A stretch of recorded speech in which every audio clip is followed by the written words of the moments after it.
j'espère que vous allez bien. Nous allons aujourd'hui parler d'un thème qui est assez controversé. Est-ce que la femme chrétienne doit se couvrir la tête quand elle prie et qu'elle prophétise? Avant toute chose, je vous rappelle, examinez par vous-même à l'aide des Écritures. Et le verset qui m'est venu pour aujourd'hui, c'est que tout ce que vous faites soit fait avec amour. Je pense que c'est dans 1 Corinthiens 16, je vous le mettrai au montage. Donc, avant d'aborder 1 Corinthiens 11 qui parle de ce sujet, j'aimerais vous partager mon témoignage personnel. Alors pour moi, le fait de porter un voile ou de porter quelque chose sur la tête a toujours été relié à ce qui est religieux, à ce qui est de la tradition des hommes. Et je pensais par exemple au voile de la femme musulmane, les nonnes catholiques, les Amish qui mettent leur petit bonnet, les femmes orthodoxes, que ce soit juives ou chrétiennes, qui mettent également un foulard sur leur tête. Et j'avais vu sur d'anciennes photos, ou parfois on voit ça dans les films, que dans les églises protestantes, avant, les femmes mettaient toutes des chapeaux. Et dans ma tête, donc tout ça c'était relié à la religion. Et je me disais, ça c'est encore une histoire qui vient des hommes. Les hommes ont peur du pouvoir de la femme et donc ils essayent de couper la connexion entre la femme et Dieu. Parce que moi qui étais à fond dans le New Age, je pensais au chakra et donc au chakra couronne qui est en haut de la tête. Et je me disais que si on mettait quelque chose, un chapeau ou un voile, on coupait d'office notre connexion avec le divin. Donc je pars avec cette croyance-là.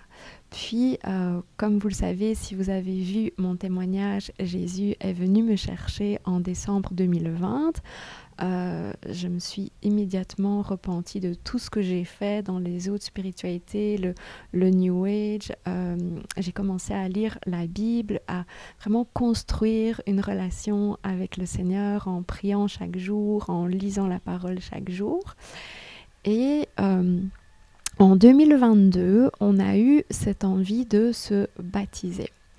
Et donc, un peu avant de se baptiser, donc fin du printemps, début de l'été, j'ai commencé à avoir cette envie de mettre un voile, de mettre quelque chose sur ma tête pour prier. Mais au début, j'ai pas trop osé parce que je trouvais ça très bizarre par rapport à tout ce que je vous ai dit. Et bien sûr que j'avais déjà lu 1 Corinthiens 11, mais je n'y avais absolument pas prêté attention. Et donc, comme personne ne faisait ça, je trouvais ça étrange. Les seules personnes que je voyais faire ça venaient d'une religion spécifique. Et donc, dans ma tête, c'était, ils ont une fausse doctrine, ils ont une fausse théologie. Et donc, il ne faut pas que je fasse ça. C'est quelque chose de légaliste. Mais je sentais cet appel et je me suis dit, finalement, ça ne me coûte rien. Je suis dans ma chambre, personne ne me voit. Je mets un petit voile sur ma tête et je vois ce qui se passe. Et je commence à prier. La première fois, c'était avec ce foulard-là. Je vais vous montrer, je ne sais pas si... Avec le micro, ça va peut-être pas être évident de le mettre, mais voilà. Et donc, je mets le foulard, je commence à prier et j'aime beaucoup. Je me rends compte en fait que je suis plus concentrée dans ma prière. Et donc, je recommence le lendemain et je commence à prendre cette habitude de le faire, mais c'est uniquement dans ma chambre secrète. C'est le matin et le soir, juste quand je suis avec le Seigneur et que je suis en train de prier, je mets mon petit foulard sur la tête et je vois effectivement qu'il y a une meilleure concentration et commence à me venir de plus en plus souvent le parler en langue. Et surtout le soir, je me mets parfois à prier 1 heure, 2 heures en langue avec mon foulard sur la tête. Je commence à avoir des délivrances qui se font. Et donc, j'aime beaucoup. Je continue pendant un bon moment. on a décidé de représenter notre mariage devant le Seigneur. Donc on s'était baptisé, je pense que c'était fin juin, et le mariage c'était en septembre.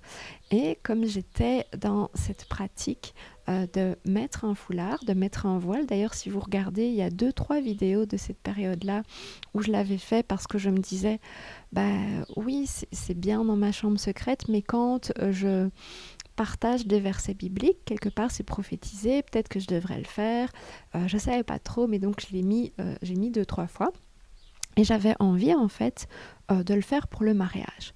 Seulement il se fait que le voile que j'avais avec la robe que j'avais choisie, c'était pas une robe neuve, c'est une robe que j'avais déjà mise 2 fois, et il était abîmé, donc j'ai pas osé utiliser ce voile, et puis je me suis dit, bah, de toute façon, personne ne le fait dans notre église.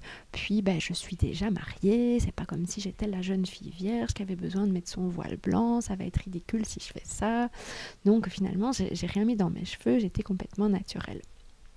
Et après le mariage, j'ai encore continué à mettre le voile pendant un petit temps. Et puis, j'ai commencé à avoir des doutes sur mon parler en langue. Est-ce que mon parler en langue est vraiment un vrai parler en langue? Est-ce que c'est biblique ou est-ce que c'est démoniaque? Et donc comme j'ai commencé à avoir ces doutes et que à chaque fois que je priais avec mon foulard me venait spontanément le parler en langue, j'ai commencé à mettre moins souvent mon foulard. Je mettais de temps en temps pour prier, mais plus tous les jours. Je le mettais aussi quand je fais des petites réunions avec 2 amis.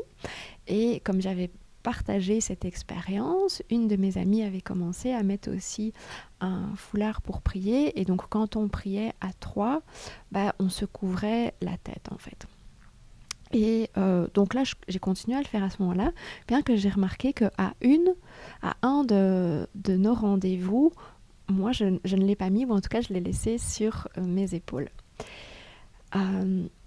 Et quand j'ai eu cet appel de faire les vidéos pour les femmes, m'est revenue cette envie. Mais de nouveau avec, mais finalement, est-ce que c'est correct? Est-ce que c'est pas correct?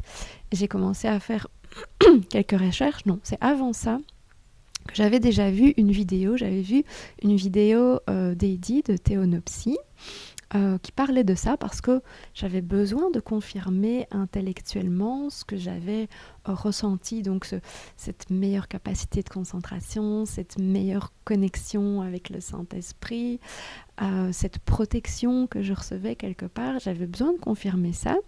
Et donc, j'ai regardé cette étude, je vais vous la partager. Il y a des choses que je trouvais très intéressantes et qui venaient confirmer que pour lui, oui, la femme devrait le porter en priant et en prophétisant. Et en se basant sur le grec, j'aime bien ces études, elles sont vraiment très précises, vraiment faites de façon scientifique, je dirais. Il décortique vraiment par rapport à la langue originale. Mais il y a toute une partie de la vidéo que je trouve très bizarre, notamment la partie où il parle sur les anges, et j'accroche pas du tout à cette partie-là. Enfin, je vous mettrai le lien et vous ferez votre propre avis. Mais donc, c'était un peu la seule personne que j'entendais valider ça. Même que j'avais regardé des personnes un peu plus radicales, comme j'aime bien regarder Paul Washer, John MacArthur, et même John MacArthur lui disait bah, c'est quelque chose de culturel et pas à faire aujourd'hui, alors que lui parle de la soumission de la femme, et on verra par la suite que c'est quelque chose qui est aussi en lien avec ça.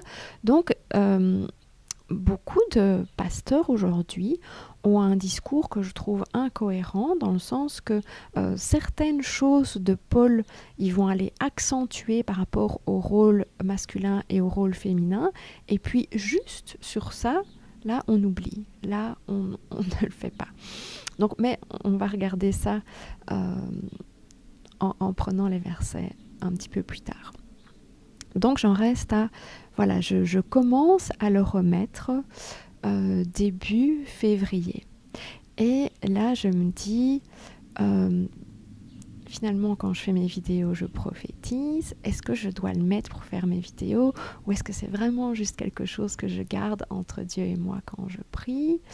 Et donc, ma première vidéo, je viens les cheveux découverts, je commence ma vidéo, j'ai du mal à me concentrer, j'oublie ce que je veux dire. Finalement, la batterie de la caméra tombe à plat. Et donc, je dis, bon, bah ok, je la ferai demain. Et le lendemain, je me dis, voilà, je vais mettre un petit foulard sur ma tête. Et du premier coup, je fais cette vidéo sans aucun problème. Et donc, depuis, je remets un foulard quand je lis ma Bible et que je prie. Et comme je lis la Bible le soir à Xavier, après 1 ou 2 jours que je mets le foulard, Xavier me dit « Tu sais que quand tu mets ton foulard pour me lire la Bible, je suis beaucoup plus concentrée que quand tu ne le mets pas. » Et donc là, je me dis, voilà, ça joue pas seulement sur ma concentration, donc c'est pas juste un effet placebo, quelque chose, il y a quelque chose qui se passe quand même au niveau spirituel. Donc voilà pour mon témoignage, on va aller voir ensemble 1 Corinthiens 11. Soyez mes imitateurs comme je le suis moi-même de Christ. Je vous loue de ce que vous vous souvenez de moi à tous égards et de ce que vous retenez mes instructions telles que je vous les ai données. Je veux cependant que vous sachiez que Christ est le chef de tout homme, que l'homme est le chef de la femme et que Dieu est le chef de Christ. Tout homme qui prie ou qui prophétise la tête couverte déshonore son chef. Toute femme, au contraire, qui prie ou qui prophétise la tête non voilée déshonore son chef. C'est comme si elle était rasée, car si une femme n'est pas voilée, qu'elle se coupe aussi les cheveux. Or, s'il est honteux pour une femme d'avoir les cheveux coupés ou d'être rasée, qu'elle se voile, l'homme ne doit pas se couvrir la tête puisqu'il est l'image et la gloire de Dieu, tandis que la femme est la gloire de l'homme. En effet, l'homme n'a pas été tiré de la femme, mais la femme a été tirée de l'homme. Et l'homme n'a pas été créé à cause de la femme, mais la femme a été créée à cause de l'homme. C'est pourquoi la femme, à cause des anges, doit avoir sur la tête une marque de l'autorité dont elle dépend. Toutefois, dans le Seigneur, la femme n'est point sans l'homme, ni l'homme sans la femme.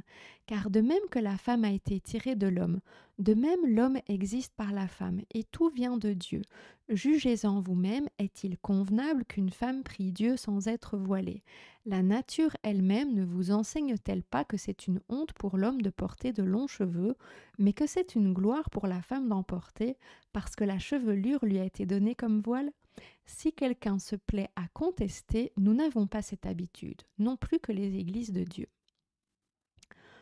Donc, une première chose, généralement, qu'on va nous dire quand on lit ce texte, c'est oui, mais là, Paul s'adresse aux Corinthiens et donc c'est quelque chose qui est culturel. Donc, on va aller voir, est-ce que cette lettre s'adresse uniquement aux Corinthiens? Donc, on va revenir au tout début de la lettre, 1 Corinthiens, le chapitre 1.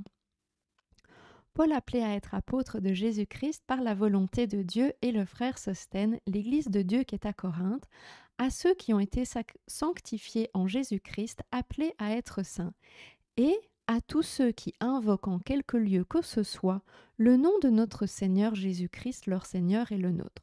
Donc oui, effectivement, Paul s'adresse en premier lieu à l'église de Corinthe, l'église de Dieu qui est à Corinthe, c'est bien marqué, mais ensuite c'est marqué et à tous ceux qui invoquent en quelque lieu que ce soit le nom de notre Seigneur Jésus-Christ.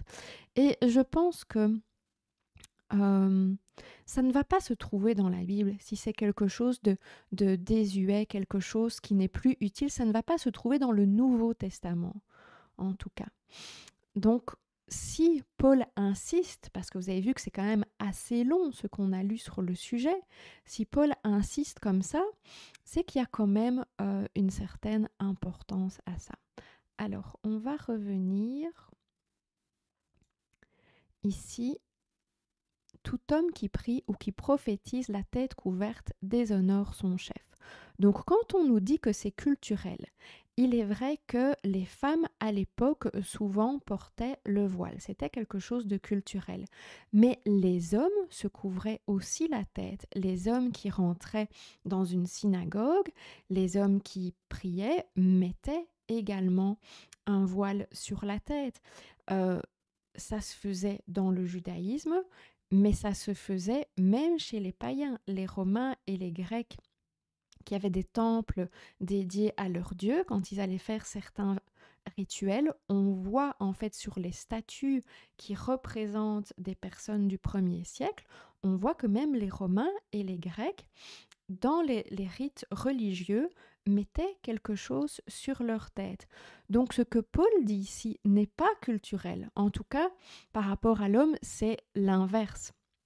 Alors pourquoi venir dire que pour la femme, c'est quelque chose de culturel?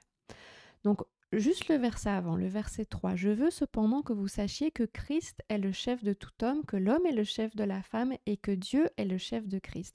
Remarquez ici, il y a quelque chose d'intéressant. Ça nous rappelle ce qu'on a vu dans la vidéo sur la soumission de la femme à son mari. On a parlé de ça, du rôle de chacun. Donc, c'est un rappel ici, je ne vais pas le réexpliquer. Si vous voulez savoir ce que ça veut dire, allez voir cette vidéo. Mais en tout cas, regardez bien l'ordre. On comprend, grâce à l'ordre dans lequel Paul l'écrit, que dans la réalité, la soumission n'est pas un rapport de supérieur d'inférieur. Je l'ai déjà expliqué dans l'autre vidéo. Parce que si il y avait quelqu'un qui était inférieur, Dieu, bien sûr, nous est supérieur et donc on aurait mis Dieu en premier et pas en dernier. Donc Paul le dit de cette façon-ci pour qu'on comprenne que ça n'a rien à voir avec ça. En français, c'est marqué chef. Mais une meilleure traduction, on l'a vu dans la vidéo sur la soumission, ce serait le mot tête. Donc, il s'agit d'avoir un leader en fait. Il y a la tête et le corps. Et quand on le prend comme ça, une tête sans corps ne peut pas exister, elle ne peut pas fonctionner. Et pareil, un corps sans tête, ça ne fonctionne pas. Donc, ça vient nous déranger seulement quand on a une mauvaise image de ce qu'est un leader et quand on vient coller à cette idée de soumission une idée de supérieur ou d'inférieur. Parce qu'on n'a pas les bons exemples dans notre monde. Mais la Bible nous enseigne que les meilleurs leaders, ce sont ceux aussi qui ont la capacité de se soumettre. Parce que Jésus se soumettait à la volonté du Père. Le roi David, par exemple, se soumettait à la volonté de Dieu. Moi, je suis en train de lire beaucoup les psaumes et on voit vraiment dans les psaumes son amour, son envie d'obéir. Quand il a dû aller combattre le géant Goliath, il n'a pas hésité une seule seconde parce que il voulait obéir à Dieu, il savait que Dieu était avec lui.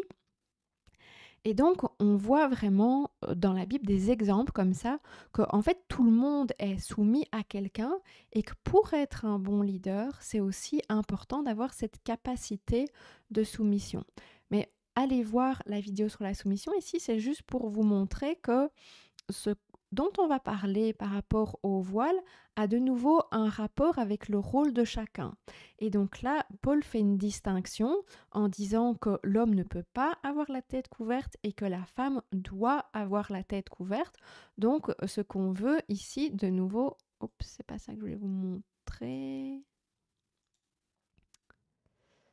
Donc ce qu'on veut ici, de nouveau, c'est vraiment montrer une distinction au niveau du rôle.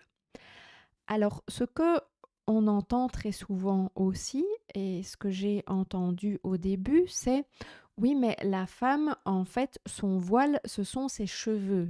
Si la femme a des cheveux longs, c'est ça qui lui sert de voile, et donc elle n'a pas besoin de se mettre un morceau de tissu sur la tête. » Alors, dans ce qu'on vient de voir juste ici, tout homme qui prie ou qui prophétise la tête couverte déshonore son chef. Le couverte en grec, c'est kata. Et si je prends ensuite toute femme au contraire qui prie ou qui prophétise la tête non voilée, on a de nouveau cette même racine kata, on a kata kalouptos. Ici c'est non, donc c'est akata kalouptos. Et on a de nouveau cette notion de couvrir la tête. Et si vous parlez avec des natifs grecs, ils vont vous dire que ça veut dire couvrir avec un tissu. Donc ici, il y a une idée d'avoir quelque chose qui protège au-dessus de la tête, d'avoir un tissu au-dessus de la tête. Par contre, si je vais plus bas et que je regarde ici dans la question, la nature elle-même ne vous enseigne-t-elle pas que c'est une honte pour l'homme de porter de longs cheveux, mais que c'est une gloire pour la femme d'en porter parce que la chevelure lui a été donnée comme voile? C'est une très mauvaise traduction parce qu'on a l'impression que c'est la même chose, parce qu'en français, c'est le même mot que celui qui est utilisé plus haut, alors qu'en grec, il y a deux mots. On a vu qu'il y avait le kata-kalouptos, et ici, c'est peribolaion, qui est un tout autre mot qui veut dire autre chose. Si vous allez dans Hébreux 1, verset 12, vous allez voir, tu les rouleras comme un manteau. Et ce peribolaion représente un manteau. Donc oui, c'est quelque chose, c'est comme un manteau, une couverture, mais on voit que ce n'est pas les mêmes mots. Alors si on essaye d'utiliser le mot cheveux longs, par exemple, à la place du voile, on va voir que ça va être en fait assez amusant. Donc si je reviens ici avec le car si une femme n'est pas voilée. Donc si je dis car si une femme n'a pas de cheveux ou car si une femme a des cheveux courts, qu'elle se coupe aussi les cheveux? Bah non, si elle n'a pas de cheveux ou qu'elle a les cheveux courts, elle s'est déjà coupé les cheveux. Donc ça ne marche pas en fait. Et même quand on revient sur celui d'avant, avec tout homme qui prie ou qui prophétise la tête avec des cheveux, déshonore son chef? Tous nos hommes doivent se raser? Qu'est-ce qu'ils doivent enlever si c'est les cheveux? Donc on voit en fait que cette histoire ne tient en fait absolument pas la route, l'histoire des cheveux. Donc toute femme au contraire qui prie ou qui prophétise la tête non voilée déshonore son chef. Donc quand porter le voile, on nous parle de prier et on nous parle de prophétiser. Prier, c'est assez simple. Prier, c'est communiquer avec Dieu. Donc c'est je parle à Dieu, j'écoute Dieu. Je ne vais pas rentrer dans les détails, hein, vous savez ce que c'est prier et j'ai déjà fait d'autres vidéos sur ça. Alors, on va aller voir c'est quoi prophétiser. Ici, dans Acte 21, on nous dit « Nous partîmes le lendemain et nous arrivâmes à Césarée. Étant entrés dans la maison de Philippe l'évangéliste, qui était l'un des 7, nous logeâmes chez lui. Il y avait 4 filles qui prophétisaient. » Et ensuite, dans Acte 2, dans les derniers jours, Dieu dit « Je répandrai mon esprit sur toute chair, vos fils et vos filles prophétiseront, vos jeunes gens auront des visions et vos vieillards auront des songes. Oui, sur mes serviteurs et sur mes servantes, dans ces jours-là, je répandrai de mon esprit et ils prophétiseront. » Donc, on voit que les femmes prophétisent et on voit qu'elles prophétisent aussi en dehors de l'Église et qu'elles prient aussi en dehors de l'Église parce que parfois on va dire mettre quelque chose sur sa tête, c'est juste quand on va à l'Église en fait. Donc ici on voit que c'est pas seulement par rapport aux réunions d'Église, mais on voit qu'elles prophétisent en dehors de l'Église. C'est quoi exactement prophétiser ? On va aller voir un exemple dans l'Ancien Testament, un exemple dans le Nouveau, hein, il y en a beaucoup plus, mais voilà, donc ici, je vais lire un petit peu plus que ce que j'ai noté, donc j'ai mis les versets 25 et 26, mais je vais vous lire à partir du 24 pour que vous compreniez mieux, parce que en fait, c'est la première fois que le mot prophétiser est utilisé dans la Bible, c'est dans Nombre 11. Moïse sortit et rapporta au peuple les paroles de l'Éternel. Il assembla 70 hommes des anciens du peuple et les plaça autour de la tente. L'Éternel descendit dans la nuée et parla à Moïse. Il prit de l'esprit qui était sur lui et le mit sur 70 anciens. Et dès que l'esprit reposa sur eux, ils prophétisèrent, mais ils ne continuèrent pas. Il y eut des hommes, l'un appelé Eldad et l'autre Médad, qui étaient restés dans le camp et sur lesquels l'Esprit reposa, car ils étaient parmi les inscrits, quoiqu'ils ne fussent point allés à la tente, et ils prophétisèrent dans le camp. Un jeune homme courut l'annoncer à Moïse et dit, Eldad et Médad prophétisent dans le camp. Et Josué, fils de Nun, serviteur de Moïse, depuis sa jeunesse, prit la parole et dit à Moïse, et dit, Moïse, mon Seigneur, empêche-les. Moïse lui répondit, es-tu jaloux pour moi? Puisse tout le peuple de l'Éternel être composé de prophètes, et veuille l'Éternel mettre son esprit sur eux.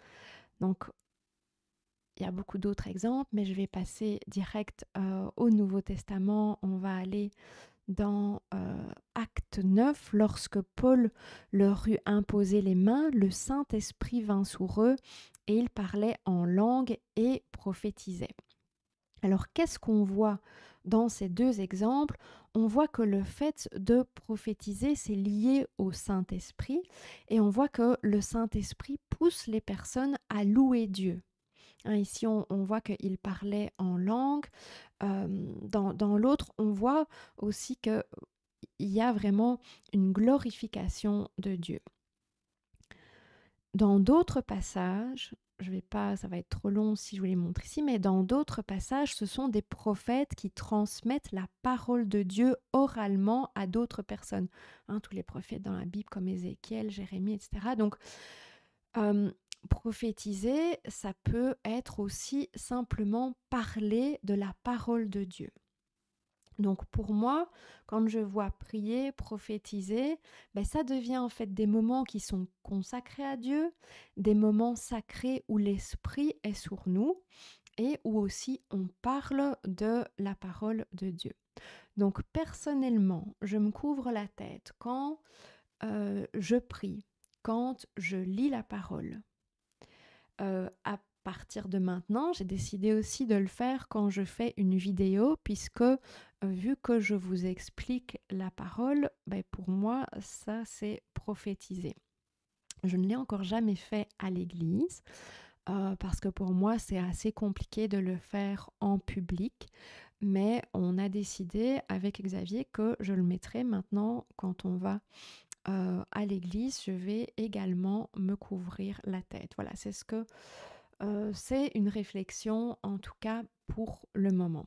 Alors j'ai une réflexion aussi parce que quand on parle de prier, bien entendu, Paul nous dit dans Éphésiens 6, « Faites en tout temps par l'Esprit toutes sortes de prières et de supplications, veillez à cela avec une entière persévérance et priez pour tous les saints. » Donc Paul nous dit de prier en tout temps. Ça ne veut pas dire qu'on prie tout le temps, 24 sur 24, mais on prie quand même plusieurs fois sur la journée. Moi, personnellement, j'ai un temps consacré à Dieu le matin et le soir, où c'est une prière peut-être un peu plus formelle, mais je parle à Dieu dans ma tête pratiquement toute la journée.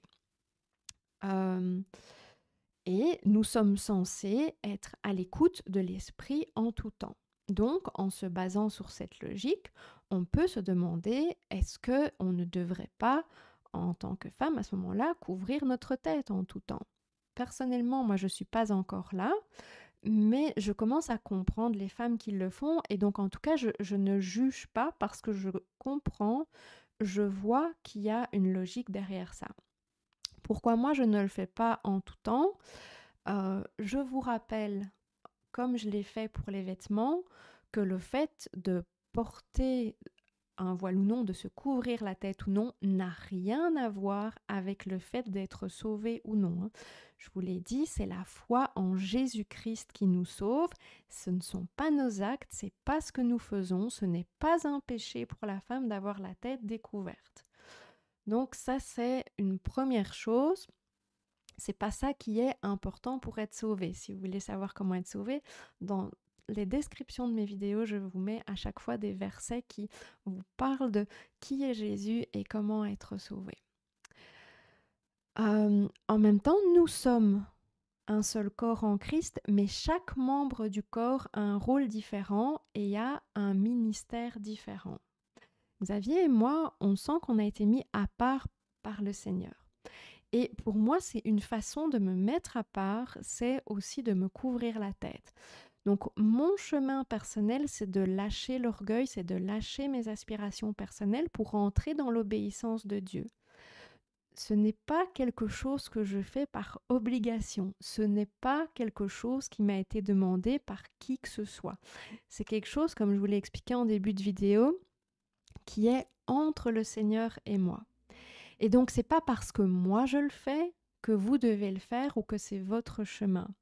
Mais je partage, parce que voilà, on voit, c'est quand même quelque chose qui est écrit dans la parole. Et ce que je vois dans certains témoignages, c'est qu'il y a des femmes qui ont envie de le faire, mais qui n'osent pas le faire. Parce que depuis les années 60, on a tout d'un coup changé l'interprétation et dit que ce n'était plus nécessaire de le faire. Et autant il peut y avoir un esprit religieux à vouloir faire certaines choses, autant je pense qu'il y a aussi un esprit religieux à empêcher les autres de faire certaines choses.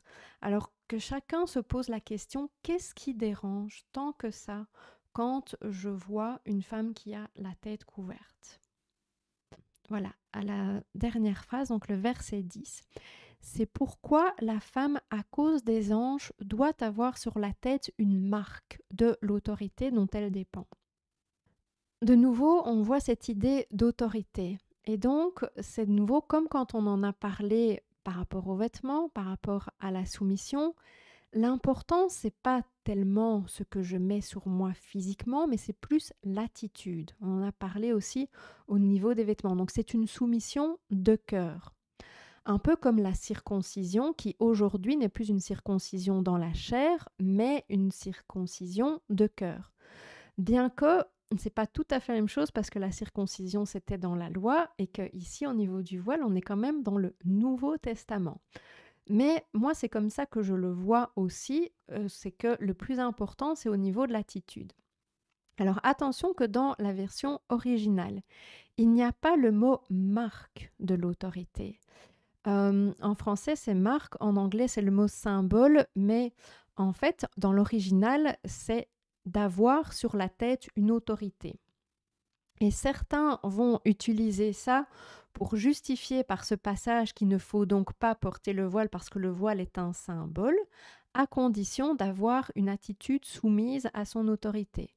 Et notre mari est notre autorité, c'est ce qu'on a vu dans la vidéo sur la soumission. Excusez-moi.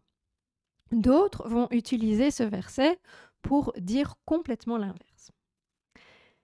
Donc personnellement, je ne vais pas aller plus loin sur ça. Je n'ai pas encore compris cette histoire d'ange. Je vous avoue que j'ai entendu 4 interprétations différentes sur ce verset. Et moi, il n'y a aucune interprétation qui ne m'a convaincue. Donc, je ne vais pas vous les dire ici parce que je n'ai pas envie d'apporter de la confusion. Je trouve qu'il y a déjà énormément de confusion comme ça. Et voilà, une autre raison pour laquelle moi je ne le mets pas en tout temps non plus, c'est que en fait on voit que c'est quelque chose qui se fait depuis très tôt, depuis la Genèse, mais les femmes ne le faisaient pas forcément toute la journée parce qu'on voit ici que Rebecca met son voile quand Isaac arrive. Donc dans Genèse 24, Rebecca leva aussi les yeux, vit Isaac et descendit de son chameau. Elle dit au serviteur « Qui est cet homme qui vient dans les champs à notre rencontre ?» Et le serviteur répondit « C'est mon Seigneur. » Alors elle prit son voile et se couvrit. Donc on voit qu'elle était dehors, on voit qu'elle était sur son chameau, elle était en compagnie d'un homme, son serviteur. Donc l'idée, c'est pas de se cacher, l'idée, c'est pas de se cacher face aux autres hommes ou de se couvrir dès qu'on est dehors, en public. On voit que c'est plus une idée de respect.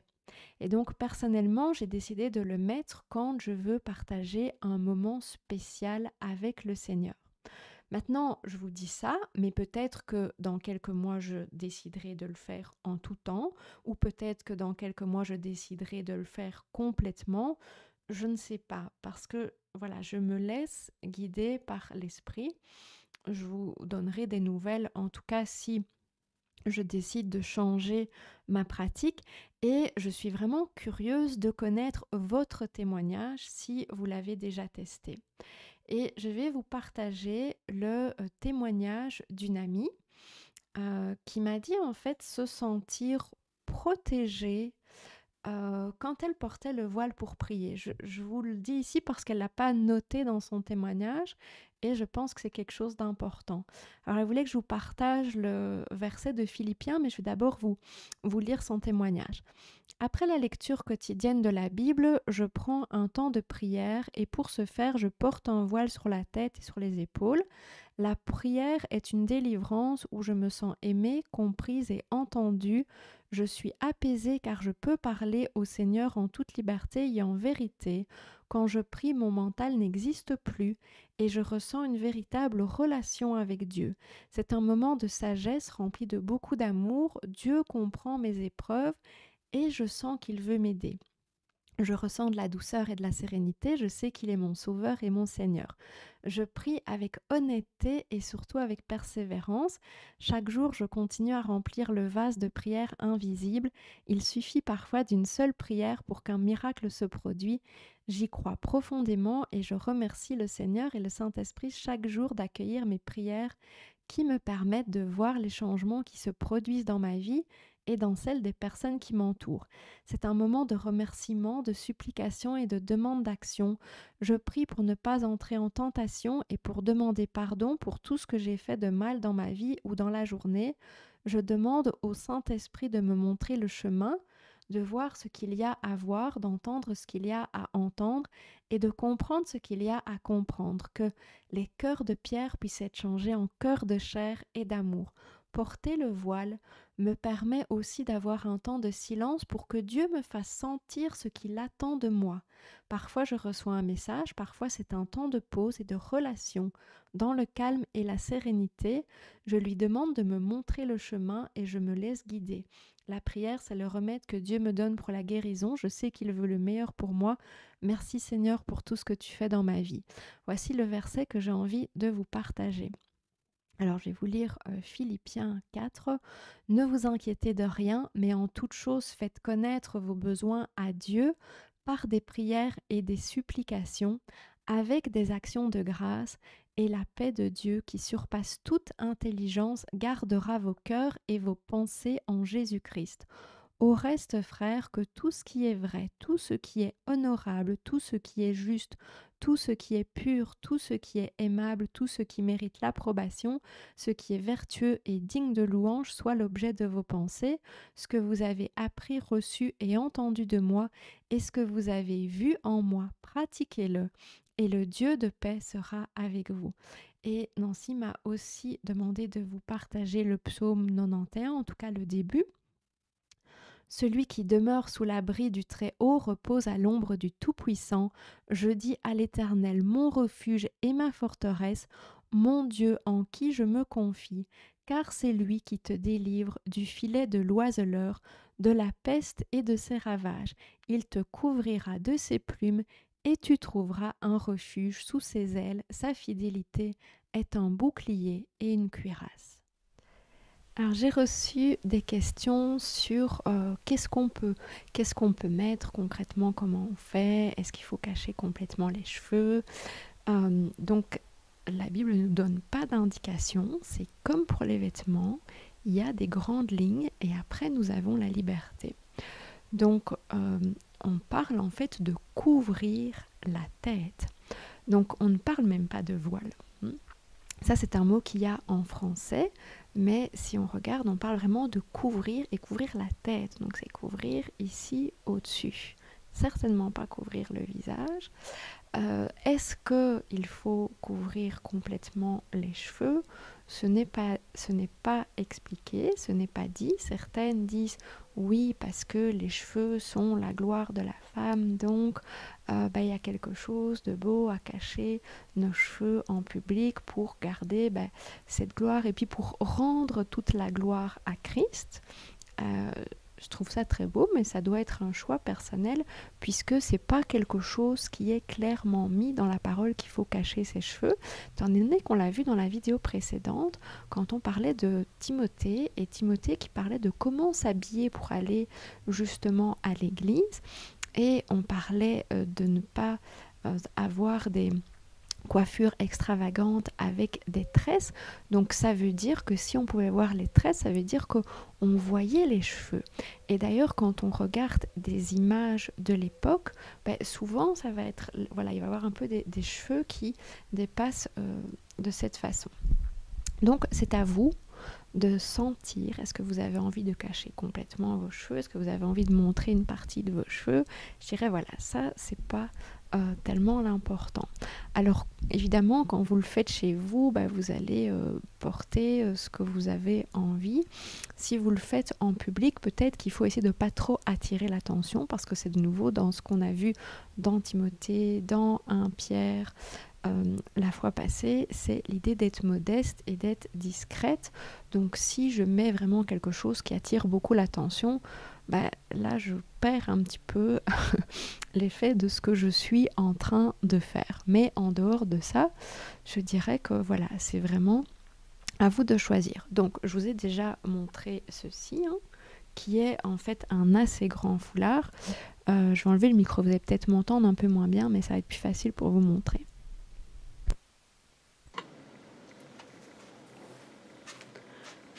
Voilà, donc, oui, ceci, c'est vraiment très grand. Et il est un peu transparent. Moi, personnellement, ça ne me dérange pas, parce qu'on m'a demandé, ah ben, si c'est transparent, est-ce que c'est pas bon? Ben, même si c'est transparent, moi, ça me couvre la tête. Et puis, ben, vous pouvez le mettre en deux ou faire un petit bord. Donc, c'est à vous de voir un petit peu. Alors, vous avez peut-être vu que... Oups. Je reviens. Dans mes vidéos, j'ai des choses comme ceci. Donc, je vais vous montrer.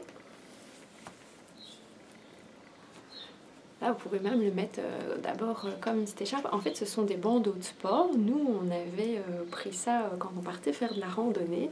Donc, j'ai ça, je pense, depuis 2009, quand on était parti sur les chemins de Compostelle, vraiment pour tenir mes cheveux quand il y a du vent ou quand je transpirais. Et donc, vous pouvez le prendre comme bandeau et vous pouvez vraiment ajuster la longueur que vous voulez. Donc, moi, j'essaie quand même de couvrir, voilà, le haut de la tête, mais si vous voulez couvrir vos cheveux, en fonction de la longueur de vos cheveux, bah, vous pouvez aussi tirer ici, puis vous pouvez mettre vos cheveux dedans. Si vous attachez vos cheveux, vous faites un petit chignon, vous pouvez les mettre tout à fait dedans. Donc ça, c'est assez simple, c'est assez discret, c'est un petit bandeau. Après, on peut avoir toutes sortes de choses. Donc ça, classique bandana. Ça date d'encore. Avant ça, Xavier et moi, on mettait des bandanas quand on est parti en voyage en Turquie. Donc, bah,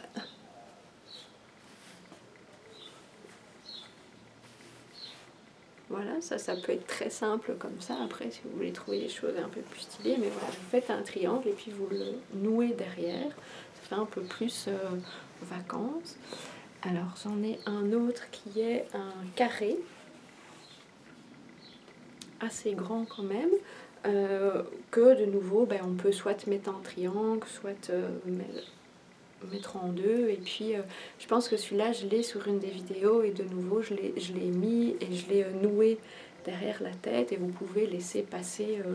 moi, je laisse passer mes cheveux, mais vous pouvez aussi mettre vos cheveux dedans si vous voulez cacher les cheveux. Ça peut être aussi un simple foulard comme ça. Donc ça, c'est plutôt les foulards allongés. Pareil, puisque le but, c'est de couvrir la tête. Donc de nouveau, je peux couvrir la tête. Et je peux laisser passer mes cheveux ou je peux mettre mes cheveux dedans. Donc vous pouvez vraiment utiliser n'importe quelle sorte de foulard en fait. Donc voilà, je vois que ma caméra arrive au bout, donc ça va certainement couper. Je vous souhaite une très belle journée. Que Dieu vous bénisse.